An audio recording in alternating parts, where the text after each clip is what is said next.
গ্রন্থিক প্রকাশনী থেকে বের হচ্ছে আমার প্রথম উপন্যাস মেসিয়া।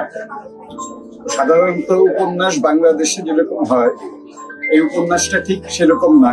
এখানে আসলে এক ধরনের মিথোলজিক এবং মিথিক আবহ তৈরি করা হয়েছে।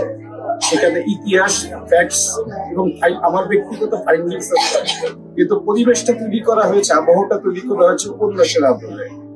মুসলমান জাতিগোষ্ঠী জুডিও খ্রিস্টান ট্রেডিশনে মেসিয়াকে জানার একটা প্রবল আগ্রহ আছে, কারণ এই চরিত্রের মধ্য দিয়ে এখানে রূপায়িত করা হয়েছে একজন মানুষকে যিনি তাদের মুক্তি নিশ্চিত করতে পারবেন। কিন্তু ইতিহাসে এই চরিত্র নিয়ে দ্বন্দ্বেরও সীমা নেই, কারণ কে মেসিয়া তা নিয়ে শুরু থেকে রয়ে গেছে দ্বন্দ্ব।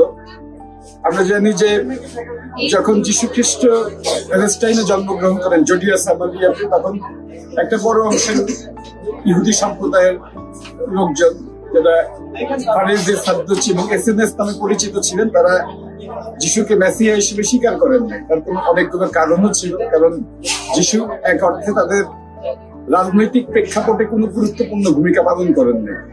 জুডিয়ান ট্রেডিশন অনুযায়ী মেসিয়া শুধুমাত্র কোনো নবী বা পয়গম্বর না, তিনি রোমানদের বিরুদ্ধে তাদের ঐতিহাসিক বিজয়কেও নিশ্চিত করতে পারবেন। এছাড়া তিনি এমন অনেকগুলি কথা বলেছেন, সেগুলো নিয়ে রয়ে গেছে বিতর্ক। তিনি বলেছেন, যা ঈশ্বরের তা ঈশ্বরকে দাও, আর যা সিজারের তা সিজারকে দাও। রোমান ঐতিহাসিক কলোনিয়ালিজমকে স্বীকার করেছে। এই প্রেক্ষাপটে তৈরি হয়েছে মুসলিম ইমাম মাহাদির মতবাদ, যদিও হযরত ঈসা আলাইহিস সালামের আসার আগমনের কথাও রয়েছে। কিন্তু আমরা দেখি যে ঐতিহাসিক ভাবে মুসলমানদের মধ্যে যারা ইমাম মাহাদি এসেছেন, তারা এক অর্থে ইউরোপিয়ান কলোনিয়ালিজম এবং কলোনিয়াল পাওয়ারকে ঠিক মতো মোকাবেলা করতে পারেননি। সেটি মনস্তাত্ত্বিক ভাবেও না, টেক্সচুয়ালিটির জায়গা থেকেও না, সামরিক শক্তির দিক থেকে কিংবা চিন্তাগত জায়গায় তো নয়। ফলে আধুনিক মসিহ কেমন হতে পারে? কারণ এখানে বলে রাখা ভালো যে মুসলমান যে বিশ্বাস ইমাম মাহাদির, সেটি আসলে মেসিয়ানিক কনসেপ্টেরই একটা ইসলামিক ভার্সন, যে কারণে অনেকে মনে করে থাকেন যে মসি এবং মাহাদি আসলে একই ব্যক্তি।